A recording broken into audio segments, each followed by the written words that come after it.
ओम नमो भगवते वासुदेवाय। ओम श्री कृष्णाय परब्रह्मणे नमः। अथ श्रीमन्नारायणीयं प्रथमं दशकं श्रीभगवान् महिमानुवर्णनम्। सान्द्रानन्दावबोधात्मकमनुपमितं कालदेशावदिव्याम् निर्मुक्तं नित्यमुक्तं निगमशतसहस्रेण निर्भास्यमानम् अस्पष्टं दृष्टमात्रे पुनरुपुरुषार्थात्मकं ब्रह्मतत्त्वं तत्तावद्भाति साक्षात् गुरुपवनपुरे हन्तभाग्यं जनानाम्। एवं दुर्लभ्यवस्तुन्यपि सुलभतया हस्तलब्धे यतन्यत् तन्वा वाचादिया वा भजति पथजनः श्रोत्रतैव स्फुटेयम्। एते तावद्भयन्तु स्थिरतरमनसा विश्वपीडा बहुत्यै निशेषात्मानमेनं गुरुपवनपुराधीशमेवाश्रयामः। सत्त्वय्यत्तत् प्राभ्यामपरिकलनतो निर्मलं तेन तावत् भूतैर्भूतेन्द्रियैस्ते वपुरिति बहुशः श्रूयते व्यासवाक्यम्।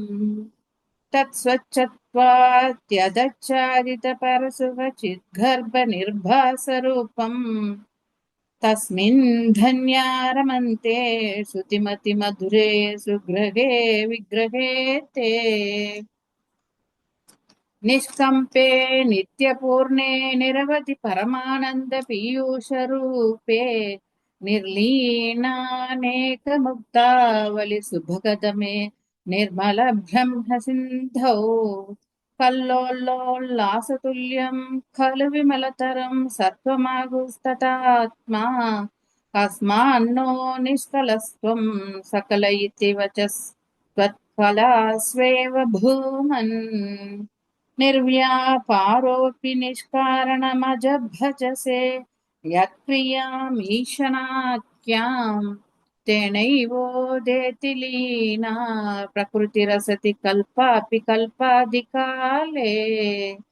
तस्या संश्रुतमंशं कमपि तमधिरोधायकं सत्त्वरूपं सत्त्वं धृत्वा ददासि त्वमहिमविभवा कुण्ठवैकुण्ठरूपम्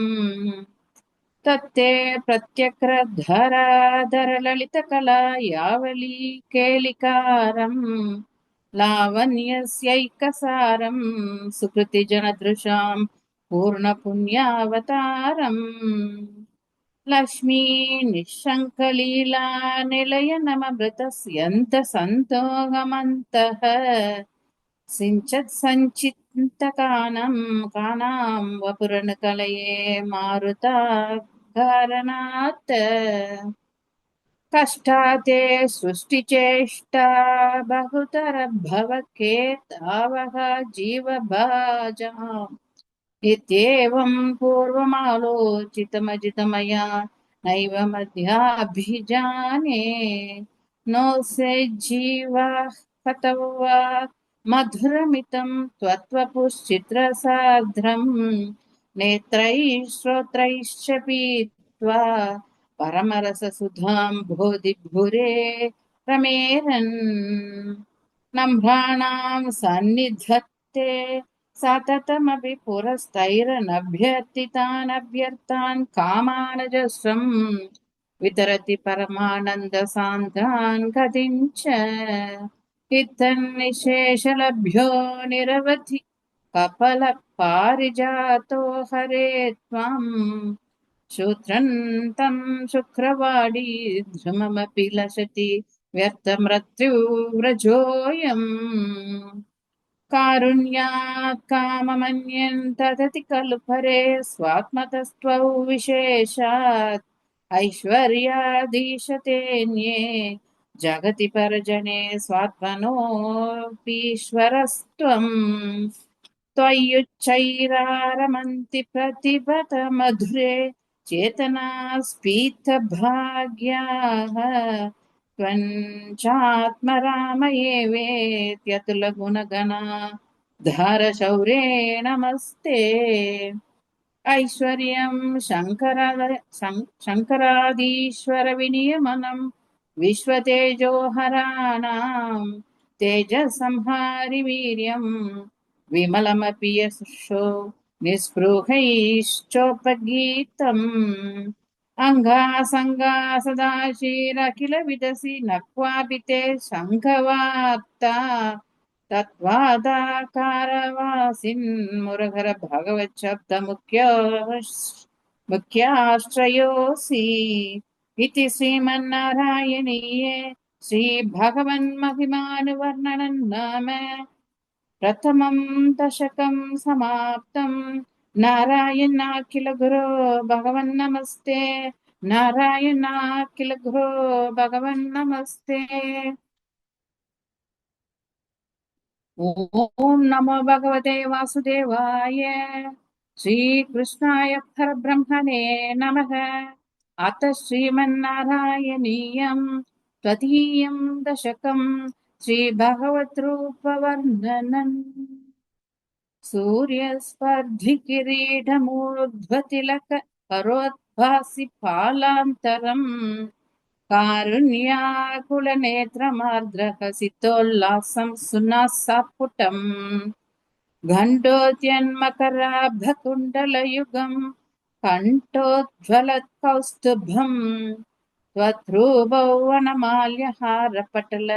श्रीवत्सधिप्रं भजे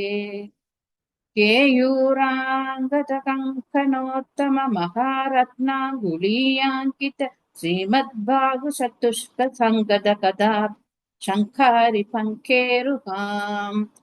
काञ्चित् काञ्चन काञ्चिलाञ्छितलसत्पीताम्बरालम्बिनीम् आलम्बे विमलाम्बुजत्युतिपदां मूर्तिं तवार्तिच्छितम् यत्रैलोक्यमयीयसोऽपि महितं सम्मोहनं मोहनात् कान्तन् कान्तिनिधानतोऽपि मधुरं माधुर्यधुर्यातभि सौन्दर्योत्तरतोऽपि सुन्दरतरम् त्वद्रूपमाश्चर्यतोऽप्याश्चर्यं भुवनेन कस्य कुतुकम् उष्णाति विष्णो विभो तथा दृङ्मधुरात्मकं तव वपुः सम्प्राप्य सम्पन्मयी सा देवी परमोत्सुका चिरतरन् नास्तेव भक्तेष्वपि तेनास्य पदः कष्टमच्युत विभो त्वत्रूपमानोज्ञगप्रेमस्थैर्यमयाद्ध चापलपलाच्चापल्यवार्तोदभूत् लक्ष्मीस्तावकरामणीयकहृदैवेयं परे स्वस्तिरेत्यस्मिन्नन्यतपि प्रमाणमधुना वक्ष्यामि लक्ष्मीपते ये त्वध्यानगुणानुकीर्तनरसा सक्ता हि भक्ता जनाः तेष्वेषा वसति स्थिरैव दत्ताधरा एवं भूतमनोज्ञदानवसुधा नित्यं निश्यन्त सन्दोहनम् त्वद्रूपं परचिद्रसायनमयम् चेतोहरं शृण्वताम् सत्यः प्रेरयते मतिं मदयते रोमाञ्चयत्यङ्गम् व्यासिञ्चत्यभिषीथबाष्पविसरैरानन्दमूर्छोद्भवैः एवं भूतदया हि भक्तयभीतो योगस्य योगत्वया कर्मज्ञानमयात् पुरुषोत्तमतरो योगीश्वरैर्गीयते सौन्दर्यैकरसात्मके त्वयि खलु प्रेम प्रकर्षात्मिका भक्तिर्निश्रममेव विश्वपुरुषैर्लभ्य रमावल्लभ निष्कामन्यतस्वधर्मचरणं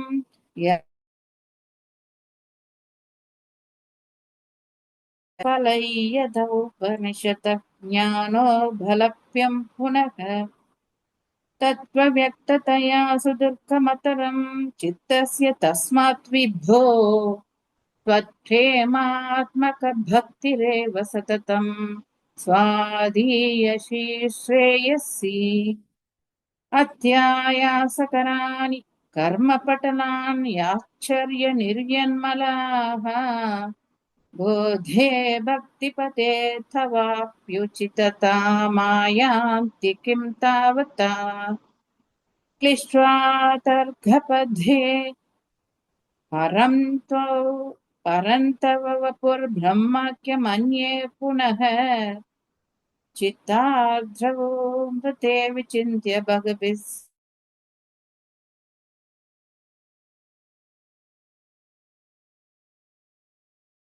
निर्मज्जनेन स्वयं सिद्ध्यन्ति विमलप्रबोधपदवीमक्लेशतस्तन्वती सत्यसिद्धिकरी जयित्ययि विभो सैवास्तु मे त्वत्पतः प्रेम प्रौढिरसार्द्रता धृततरम् वातालयाधीश्वर इति श्रीमन्नारायणीये श्रीभगवन् रूपवर्णनं नाम द्वितीयं दशकं समाप्तं नारायणाखिल गुरो भगवन्नमस्ते नारायणाखिल गुरो भगवन्नमस्ते ॐ नमो भगवते वासुदेवाय ॐ श्रीकृष्णाय परब्रह्मणे नमः अथ श्रीमन्नारायणीयं तृतीयं दशकं भक्तस्वरूपवर्णनं भक्तिप्रार्थना च पठन्तो नामानि प्रमदभरसिन्धौ निपतिताः स्मरन्तो रूपन्ते वरद कथयन्तो गुणकथाः चरन्तो ये भक्तास्त्वयि खलु रमन्ते परममून् अहं धन्यान् मन्ये समधिगत सर्वाभिलषितान् कथक्लिष्टं कष्टं तव चरणसेवारसभरे यनासक्तं चित्तं भवति पदविष्णो हृदयाम् भवत्पादाम्भोजस्मरणरसिको नाम निवहान् अहं गायं गुगचन विवत्स्यामि विजने कृपा ते जाता चेत् किमिव न हि लभ्यन् तनुभृताम् मदीयक्लेशौगप्रशमनदशानाम कियती न के लोकेऽस्मिन् अनिशमयि शोकाभिरहिताः भवद्भक्ता मुक्ता सुखगतिमसक्ता विदधते मुनिप्रौढारूढा जगति खलु गूढात्मकथयः भवत्पादाम्भोजस्मरणविर्जो नारतमुखाः चरन्तीश स्वैरं सततपरिनिर्भातपरिचित् सतानन्दात्वैत प्रसरपरिणाखिमपरम् भवद्भक्तिस्पीता भवतु मम सैव प्रशमयेत् अशेषक्लेशौघन्न खलु हृदि सन्देहकणिका न चेत् व्यासस्योक्तिस्तव च न वचनं नैकमवचः भवेन्मिथ्यारत्या पुरुषवचनप्रायमखिलम् भवद्भक्तिस्तावत् प्रमुखमधुरा त्वद्गुणरसात् किमप्यारूढा चेत् अखिल परितापप्रशमनी पुनश्चान्ते स्वान्ते विमलपरिबोधोदयमिलन् महानन्दा त्वैतन् दिशति किमतः प्राप्त्यमपरम् विधूय क्लेशान् मे कुरु चरणयुग्मन् धृतरसम् भवच्चेत्र प्राप्तौ करमिपि चिते पूजनविधौ भवन्मूर्त्यालोके नयनमत ते पादतुलसी परिघ्राणे घ्राणम् श्रवणमपि ते चारुचरिते प्रबुधा दिव्यादि परसवचलिते मामकहृदि त्वदीयं तद्रूपं परमसुखचिद्रूपमुदीयात्